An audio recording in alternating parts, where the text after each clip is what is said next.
Olá, seja muito bem-vinda, muito bem-vindo. Aqui é o Nada Trivial. Nossa semana começa com muita inspiração no quadro Inspiring Brains. Esse quadro também é um podcast que vai para as plataformas de podcast, por aí, para você poder também acompanhar apenas em áudio. Então, vamos soltar a vinheta para a gente começar o podcast.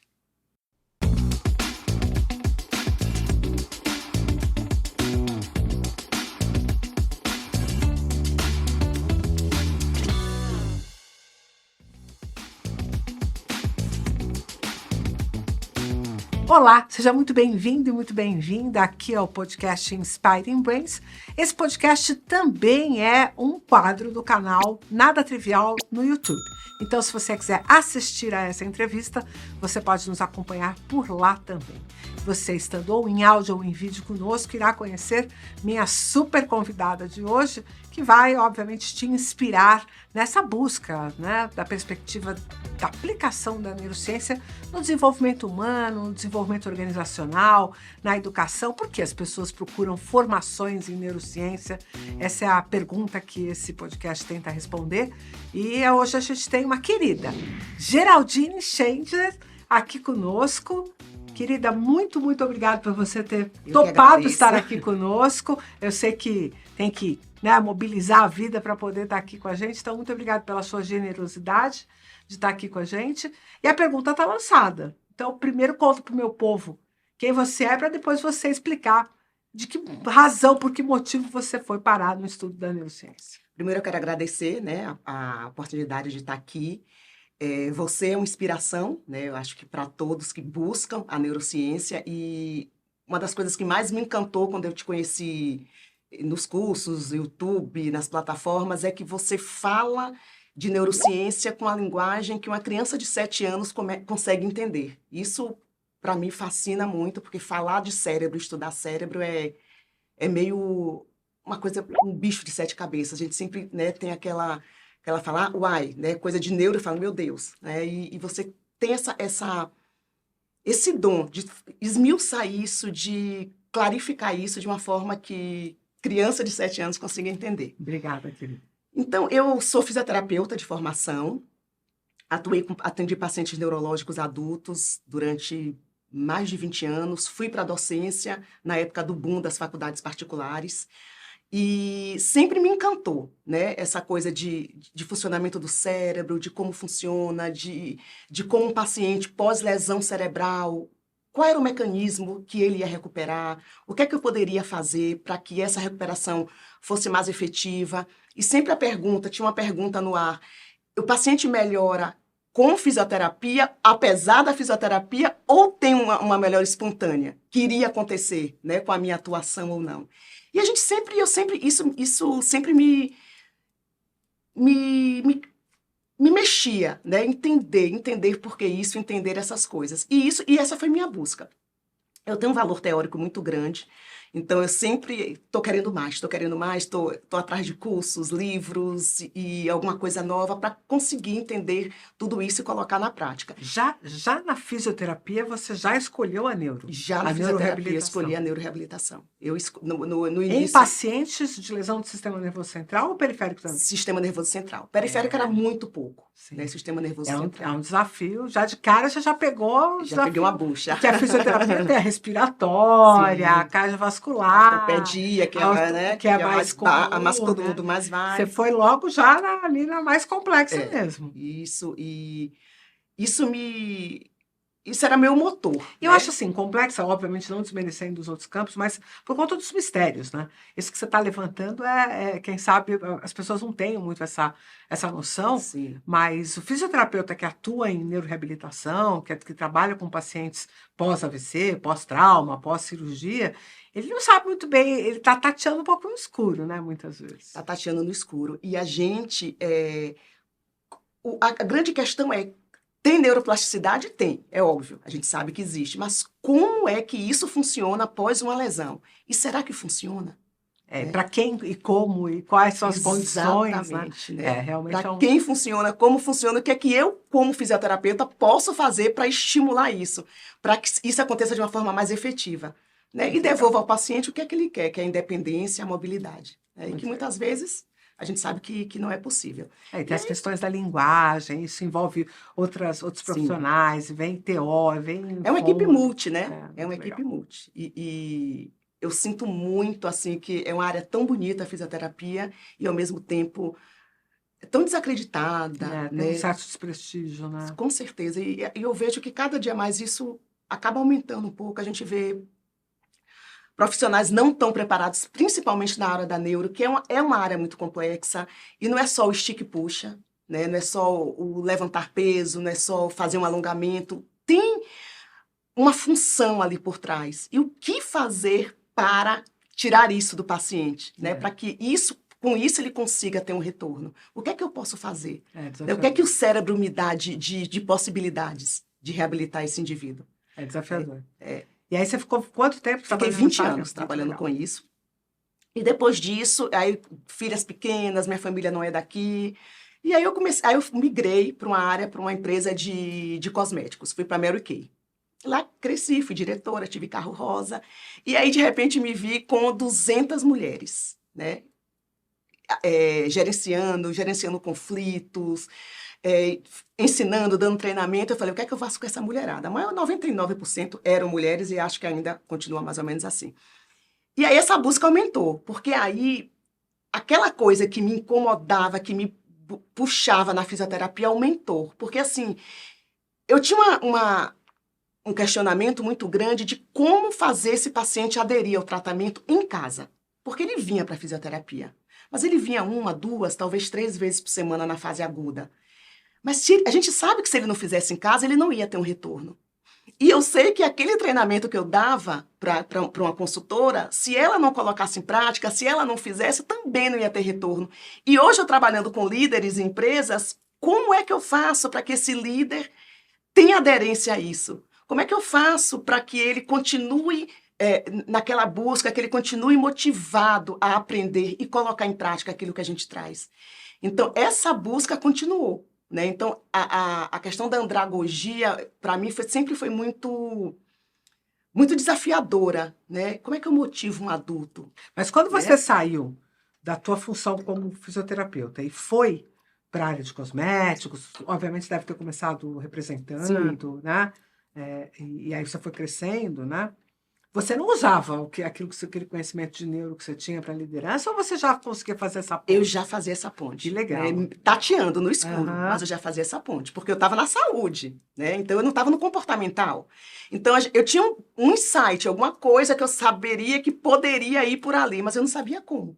Né? Então, mas a intuição você já tinha. Era só a intuição. E aí veio a busca. E você usava outras ferramentas para essa questão da gestão das pessoas? Você buscou outras fontes? Busquei outras fontes, análise de perfil, né? Então, eu acho que a análise de perfil... Hoje eu faço análise de perfil comportamental, foi uma coisa que me ajudou muito, né? Então, eu buscava cursos de como gerenciar, de como motivar, todas aquelas coisas que a gente acaba buscando, inteligência emocional, né? Mentor e coach, a gente vai pegando dali para formar, para dar uma forma, uma coisa que está meio nebulosa ali, né? Porque esse é um desafio que a gente não nasce pronto para não encarar, nasce pronto. Né? E aí teve uma hora que eu parei e falei assim, bom, como é que eu vou me diferenciar aqui? Aí já dessa massa de tanta gente que está buscando trabalhar com isso. Eu falei, eu tenho algum conhecimento de neuro já, né? Não na área comportamental, na área da saúde, mas eu tenho. Então, eu já estou na frente de uma galera. Então, eu vou focar nisso.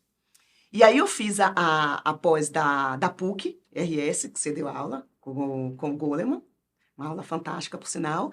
E ali eu falei, né? Eu falei, não, foi bom, mas foi pouco. Eu preciso de uma coisa que aprofunde mais. Eu preciso de uma coisa que me dê um lastro maior, que me dê mais segurança, né? Que tenha uma construção mais forte. Aí eu fui para Santa Casa. Não sei como eu cheguei na Santa Casa, eu acho que depois da PUC eu comecei a seguir mais você, ver as coisas, aí eu vi que você estava falando falei assim, bom, é isso. Né? Tinha da educação e tinha das organizações, eu falei, não, a educação eu já não quero mais. Então, aí foi isso. Então, foi assim que eu cheguei. Né? Então, eu querendo saber como comportamentalmente eu poderia ajudar essas pessoas. Né? Porque é um universo muito vasto, muito amplo. Mas você pulou uma parte dessa história, que eu fiquei, Então, vamos aqui, lá. fiquei meio aqui, meio sem saber. Eu parei na hora que você estava liderando as Da Mary Kay. mulheres Da Mary Kay. da Mary Kay. E aí, como é que você pula para esse lugar de formação de liderança? Porque Como é que isso vai acontecer? Porque aí, Carla, vem uma coisa que é meio intuitiva minha, né? Isso de trabalhar com pessoas, de trabalhar para pessoas. Eu tenho uma capacidade de relacionamento muito grande. E aquilo ali, aquele universo, que é um universo muito rico, muito bom, mas começou a ficar pequeno para mim, né? Eu queria experimentar mais. Começou a chegar convites, né, de outras pessoas, de outras áreas. Ah, você não quer falar sobre isso? Você fala tão bem disso na Mary Kay, então você não quer expandir isso de vendas, de liderança, de equipes, de comunicação, Mas meio que relacional? você se descobriu nesse lugar, Eu me assim, descobri. né? E engraçado que quando eu comecei a me descobrir, muita gente falava, putz, você nasceu para isso. Por que você não fez isso antes? Aí eu falei, gente, né? E, assim, Mas você se achava também nesse lugar? Tipo, eu me era um lugar que achava. você ficava bem? É um lugar que eu ficava bem, Boa. né? Então, é um lugar que eu me encontrei. Claro que teve uma trajetória, né?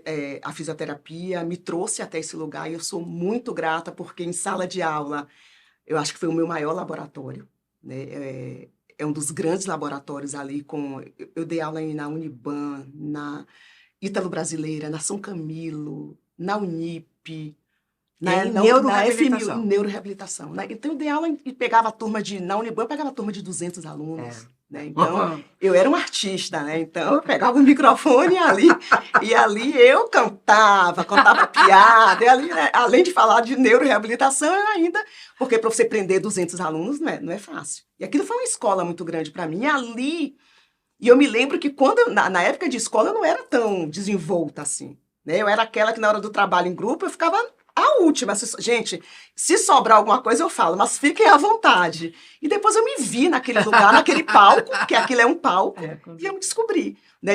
E aí aquele ditado que fala assim, o baiano não nasce, estreia, eu falei, agora é verdade. Agora eu tô estreando na vida. E aí foi. Você é de que lugar da Bahia? Eu sou de Feira de Santana. Ah, Feira de Santana. 90 e poucos quilômetros de Salvador, mas morava em Salvador.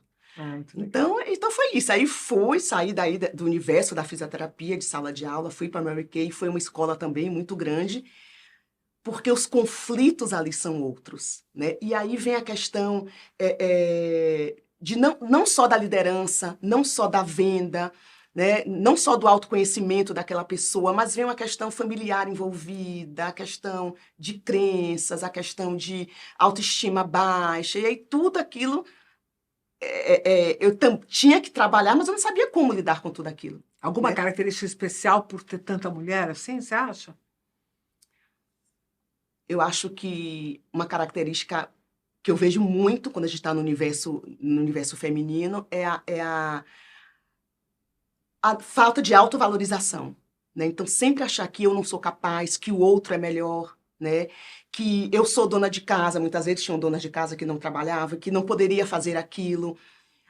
Sabe aquela coisa da síndrome da impostora mesmo, né? Daquela coisa que a gente ouve falar, tá meio batido, mas é mais ou menos isso, né? Tá. De a pessoa ir contra ela, né? E era isso que eu tentava o tempo inteiro, Tá. né? Motivar, dar ferramentas para que ela se descobrisse. Na verdade, era isso. Era fazer aquelas mulheres desabrocharem. Mas Legal. como fazer isso, né? E como fazer que esse desabrochar fosse contínuo. Porque uma coisa é você estar aqui falando, explicando, motivando, e depois você vai para casa, né? Porque tem um marido, porque tem um filho, porque tem um avô, porque tem um trabalho, porque tem um mundo em cima, e aí como é que você faz? Porque como geralmente são mulheres que fazem seu horário, fazem seu ritmo, precisam estar motivadas para se manter, né? 100% tenazes e tal, porque toma muito não também, né? Coisa de venda é complicado, É complicado, né? é complicado. E aí você encontrou um caminho para Porque aí estimular. eu comecei com as vendas, vendendo produto, mas depois eu descobri que eu não queria vender produto. Né? Eu queria vender conhecimento. Queria vender produto, não era a minha praia. Toma aqui o produto e me dá o dinheiro. Eu fazia isso muito bem, porque quem consegue se relacionar, se comunicar, faz isso bem. Você vende casaco de pele para esquimó. Vende fácil, mas não era isso que eu queria. Isso começou a não me preencher. Eu queria mais. Né? Eu queria ajudar essas pessoas. Eu queria treinar essas pessoas. Eu queria fazer com que essas pessoas tivessem um construto de conhecimento maior, Tá. né? E que isso fosse uma coisa efetiva, não só para o trabalho, mas para a vida dela também. Né? Então, foi isso que me levou para me aprofundar mais na questão da neurociência e aí buscando esse comportamento. E aí as né? pessoas começaram a te convidar para fazer isso em outros lugares, espaços. em outros espaços. E aí você encarou. Aí eu encarei. Aí eu falei, bora, se tá vindo. Não, eu sempre falo assim, a gente não pode dar as costas a Deus, né? Se tá vindo é porque, teoricamente, eu estou preparada para. Mas como o valor teórico é muito grande, sempre estou atrás de mais, sempre estou buscando mais, sempre estou, tá faltando isso, tá faltando aquilo, será que não poderia ser melhor? Será que não tem como lapidar uma coisa que já está boa, mas não tem como melhorar? Porque tem um perfeccionismo muito grande em mim, que muitas vezes também me paralisa um pouco. Né? Perfeccionismo é bom, mas em excesso eu acho que ele paralisa porque faz com que você sempre queira consertar uma coisa que às vezes já está boa. Né? Que tem uma frase que fala, o feito, antes perfeito. Perfeito. Não, para mim não, tem que ser perfeito, né? Porque perfeccionista tem que ser perfeito. Não adianta estar só feito. Né? Só feito qualquer um faz. Então foi né? seu perfeccionismo que te levou para Santa Casa? Porque tecnicamente você já tinha feito uma formação que não te entregou o valor que você achava. Não entregou porque eu gosto disso aqui, né? Do contato. Tem esse aspecto. Né? E tem a parte era a questão do EAD. Do EAD. E não era nem só por ser EAD, porque muitas coisas em EAD funcionam, e funcionam muito bem. Era coisa de estar você aqui hoje falando de um tema, aí daqui a 15 dias outro professor falando de outro tema, que não tinha um link. Não tinha conexão. Não tinha conexão. Então você ficava... Eram temas, sim, bons, importantes, bacanas, mas que não tinham conexão. E alguns que você falava, ai meu Deus, para que eu estou sentada aqui assistindo isso que não vai me levar para lugar algum? Né? E aí eu fui na Santa Casa, né? Porque aí tinha um corpo docente espetacular, né? Tinha você como coordenadora de tudo isso. Eu falei, bom, vou aqui, né? Vamos ver. E foi assim, foi uma experiência fantástica, foi uma experiência que me levou para um nível, né? Para um nível maior, com certeza uma conexão com pessoas, as pessoas da turma, com os professores. Isso é uma coisa muito valiosa, né? né? As turmas são muito potentes. São, exatamente. E assim, a sua era... A minha turma era... Vocês criaram um vínculo. Vocês criaram um vínculo muito bom. A gente criou um vínculo muito bom. Hoje, inclusive, nós íamos sair, passou para a semana que vem. Então, a gente está sempre em contato, a gente está sempre procurando fazer coisas juntas. E tudo isso foi um respaldo que a pós trouxe para a gente. Né? Então, ter contato com profissionais que trabalham nisso, que estão dentro das organizações, que trabalham com liderança, que trabalham com comportamento, foi uau. Né? É a cereja do bolo. Né? Coisa assim, eu acho que é o que faltava para que a minha conduta, o meu direcionamento fosse mais certeiro. Né? Mudou a tua prática? Mudou minha prática. Mudou minha prática. Do que você entregava antes, o que você pensava, você mudou coisas mesmo? Você mudou a forma de pensar sobre as coisas? Mudou a forma de pensar, mudou a forma de entregar as coisas, porque tinha aquela coisa muito teórica, muito, assim, muito sacal, né? Muito de fazer certinho, de bonitinho, explicar aquilo, mas sem amarrar. Né? Por que isso acontece? Né? Como é que se dá a formação de um hábito? Então, aquela coisa de que um hábito se forma em 21 dias, pelo amor de Deus, nunca mais eu falei isso. Né? Isso era uma coisa que eu falava. Né? O cérebro não entende o não. Né? Então, todas essas coisas que a gente ouviu e propagava, você acaba entendendo que não é assim que funciona, que tem uma engrenagem muito mais inteligente, muito mais rebuscada por trás disso tudo, e que, tudo bem, as pessoas não vão conseguir entender o cerne ali da questão, mas elas vão ter uma explicação que vai fazer com que elas continuem naquela busca, né? Que dá para entender como é que um hábito se forma, dá para entender que tem uma trilha neural que não vai desaparecer, mas que você pode substituir por algum outro, né? E não adianta você ficar fazendo 21 dias fazendo, tem que fazer a vida inteira, porque senão você volta para a trilha neural anterior. Então, isso é um dos exemplos. Então, todas essas coisas, né, me deram mais clareza, mais visibilidade e uma forma melhor de passar isso adiante. Porque o adulto, né, quando você fala de treinamento, de treinar adulto, de passar conhecimento para adulto, você precisa explicar o porquê. Né? Não é só falar, né, e deixar lá, é assim pronto. Você tem que, muitas vezes, tem que ter o porquê. Não é só o que, como faz, por que faz. Né? Por que faz aquilo? Por que acontece aquilo? Claro que de uma forma mais rasa, porque não dá para aprofundar tanto, não é um curso, não é um treinamento de neurociências, mas que dê para ele entender um pouco que aquilo funciona, que tem um respaldo científico por trás daquilo, que não é só blá, blá, blá. Né? As pessoas têm algum interesse especial quando você trata da questão relacional, da questão humana a partir da neurociência? Você percebe que elas têm uma curiosidade a mais, algum apelo a mais? A curiosidade sempre é como você...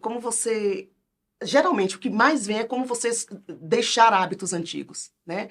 Que sejam crenças, que sejam comportamentos. Então, como você se soltar disso, que muitas vezes a gente está preso a isso, né? Então, essa é a curiosidade de todo mundo, né? Como é que eu largo hábitos, vícios, comportamentos, crenças que me acompanham a vida inteira, que vieram do meu passado, que estão no meu presente, que estão me levando para o meu futuro, como é que eu faço? Mas vem cá, vamos lá, vamos ser advogado do diabo, né? Vamos lá.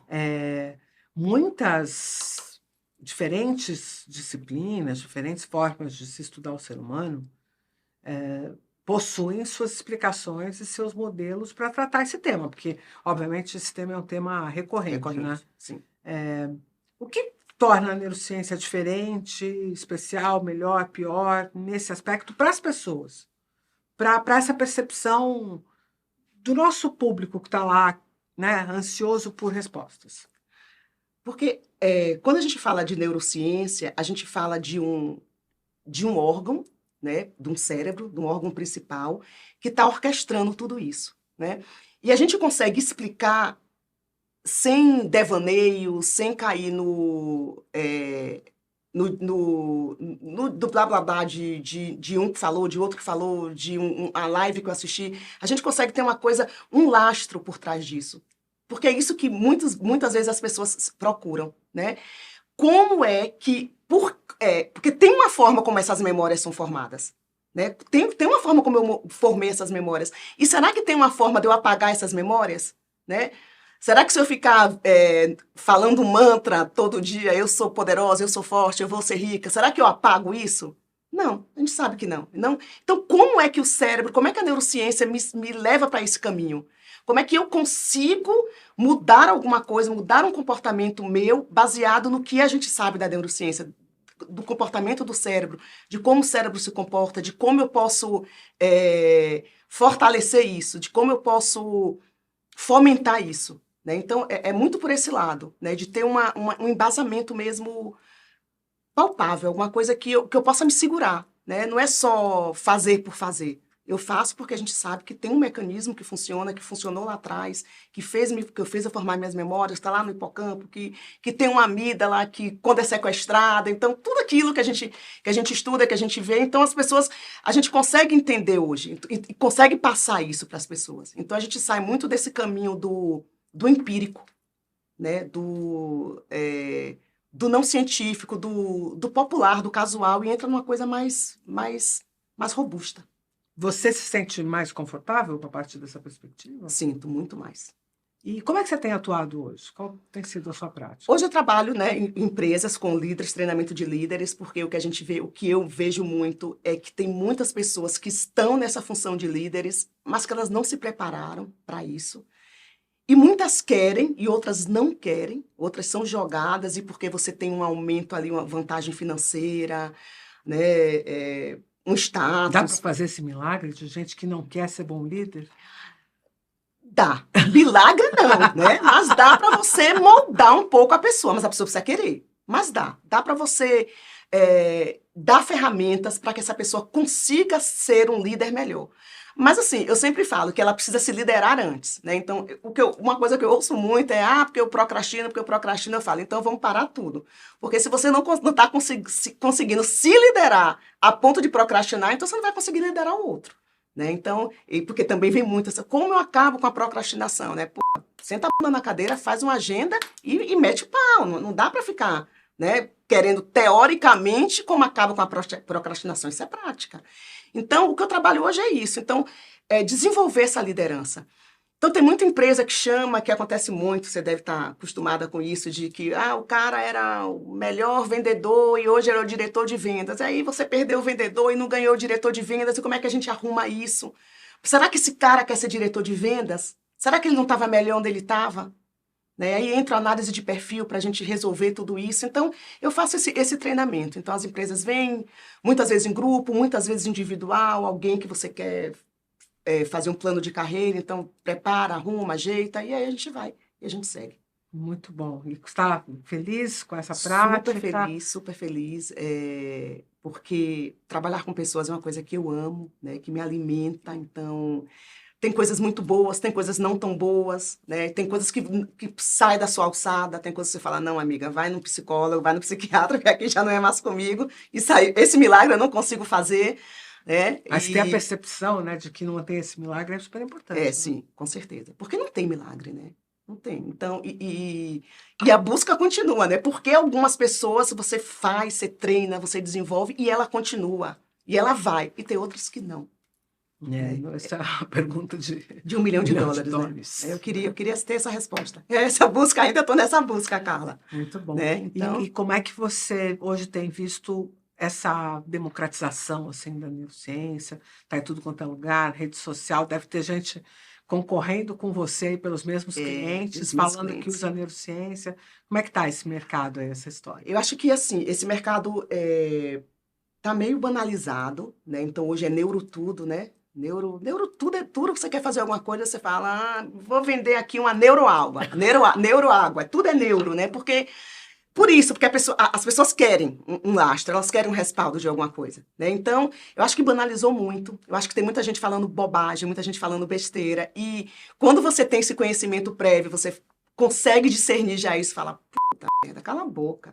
Cala a boca, velho. Você tá falando a maior merda do mundo. Mas tem gente que acredita. Mas também, por outro lado, é a questão do cérebro trino. Por outro lado, é um start, é um iniciar. Né? A gente sabe, foi importante, né, a teoria do cérebro trino lá atrás, mas para quem não entende nada, para quem não sabe nem aonde está o cérebro, né, então, já é alguma coisa. Já é alguma coisa, né? Eu lembro que, falando disso, onde está o cérebro, uma vez eu fazendo uma prova prática, que faculdade particular, às vezes você tinha que passar o aluno, né, e faz uma prova prática, né, aí quantos pulmões você tem?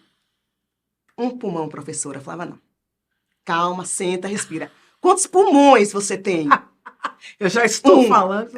Não, olha só. Pulmões no plural. Não, eu entendi, professora, eu tenho um. Então é isso, a gente que não sabe onde está o cérebro. Né? Então, ter esse iniciar, muitas vezes é positivo. Né? Se daí você vai procurar uma literatura de peso, uma literatura que te dê esse respaldo, um curso com alguém que saiba, que esteja na área, que seja sério, que seja comprometido, porque senão também você vai cair numa vala comum, né? Que é o que a gente vê, né? A maioria das pessoas caem. Né? Dentro do ambiente corporativo, tem algum outro tema, além da formação de lideranças, que você vem aplicando neurociência? Você falou de vendas, né? Vendas, não? Vendas, sim. Formação de equipes comerciais. Formação de equipes comerciais, como se relacionar com essas equipes, como dar o feedback. Né? Feedback é um tema que sempre é espinhoso, né? E eu sempre falo, feedback é docinho, gente. É docinho, precisa saber como fazer, em que momento fazer e por que fazer. Então, sempre vem essa recorrência vem muito questionamento de como dar feedback, de como fazer o feedback, da tomada de decisão também, né? E aí vem sempre como é que a gente toma como é que acontece uma tomada de decisão, aí a gente volta para né, para neurociência, explicando, claro que de uma forma mais rasa, de como todo esse processo de tomada de decisão acontece neurologicamente falando. Então, esses são temas bem recorrentes, feedback, tomada de decisão, as vendas, que mais que chega muito? Autoconhecimento, né? Porque tudo parte daí, né? Então, sempre eu acabo sempre puxando por aí, né? Porque você não pode... o verdadeiro líder, ele se conhece também, né? Antes de conhecer o outro. Eu falo que análise de perfil comportamental é libertador, para mim foi libertador, porque entender como você funciona faz com que você, pelo menos, intui como o outro funciona. E aí a gente sai daquela zona de conforto, eu como DI, né? Então eu falo, eu falo mesmo, quem quiser que goste, não tô nem aí, é o meu jeito. Tudo bem, é o seu jeito, mas a pessoa não é obrigada, né, a lidar com esse seu jeito. Então tem que flexibilizar. Então essa coisa do perfil, principalmente na equipe de vendas, é muito bacana, né, do líder ali, saber qual é o seu perfil, identificar o perfil, né, da sua equipe, e aí essa equipe começa a identificar o perfil dos clientes, né, e isso na hora de você fechar uma venda, na hora de você propor um negócio, é importantíssimo, Conhecer fundamental. gente é Conhecer recurso. gente, conhecer gente para deter gente, né?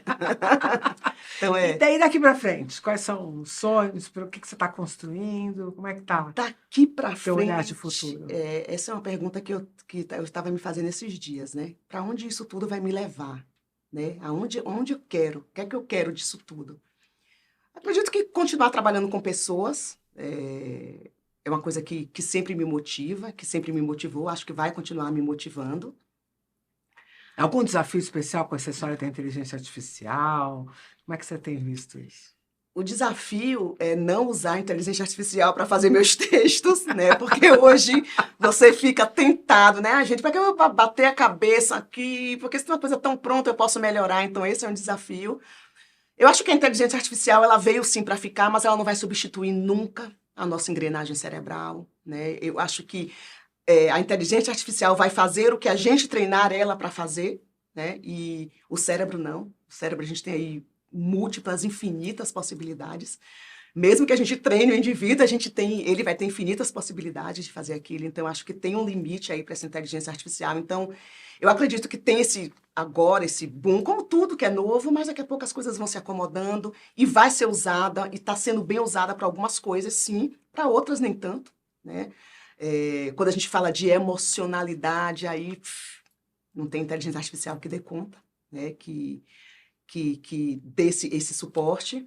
E é isso, eu acho que continuar trabalhando com pessoas nessa perspectiva sempre de estar sempre fazendo com que com que a pessoa olhe para si, olhe para o outro, entenda as suas emoções, entenda como essa emocionalidade pode lhe levar para um lugar melhor ou pior, né, de acordo com como você usa isso. E acho que é isso, né? E todo esse respaldo, a neurociência nos dá, né? E sempre observando pessoas como você que trabalham com isso, que fazem isso, e esse sempre é um modelo para a gente, né? É um exemplo do que a gente fazer, de como ser, de que caminho trilhar, né? E o pessoal que fez com você seguiu também, usando neurociência? Seguiu. Tem muitas pessoas, pelo menos umas 5 ali que seguiram estudando. A gente tem projetos para fazer coisas juntas, mas na hora que a gente senta, a gente só toma vinho. Conta Esse piada. É o da amizade. Né? Intimidade demais é uma merda, né? Então a gente acaba saindo. Não, então vamos marcar só pra gente falar de negócios. Vamos. Nunca dá certo. Mas sim, tem muita gente, né, que tá aí na questão de neuromarketing, neurovendas, né? Muita gente que tá nesse caminho. Puxa, o que a gente vai falar para ela? Muito obrigada por trazer tantos insights, fazer a gente pensar nessa perspectiva e uma jornada diferente, né? Alguém que estava na área da saúde, se sentiu confortável por estudar neuro e descobriu essa neuro aplicada à liderança, aplicada ao desenvolvimento humano. Não temos muito mais o que agradecer o quanto dessa contribuição, mas eu não queria que você não esquecesse de curtir o vídeo, de compartilhar, de dar aquele valeu que super estimula esse time incrível que produz aqui o Inspiring Brains para vocês, e o canal Nada Trivial de uma forma geral. Para você que nos acompanha nas plataformas de podcast, a gente te convida a visitar no YouTube o canal Nada Trivial. E se você que acompanha o Nada Trivial estiver sem a telinha e quiser nos ouvir lá nos podcasts, também é uma forma de você acompanhar o Inspiring Brains e também o Dopaminas, que é outro produto, que é um podcast também aqui do Nada Trivial, que vai lá para as plataformas de podcast também. Querida, muitíssimo obrigada pela sua presença. Eu que agradeço mais uma vez. Você me venha contar mais novidades aqui numa próxima ocasião. Tchau, pessoal. Até a próxima.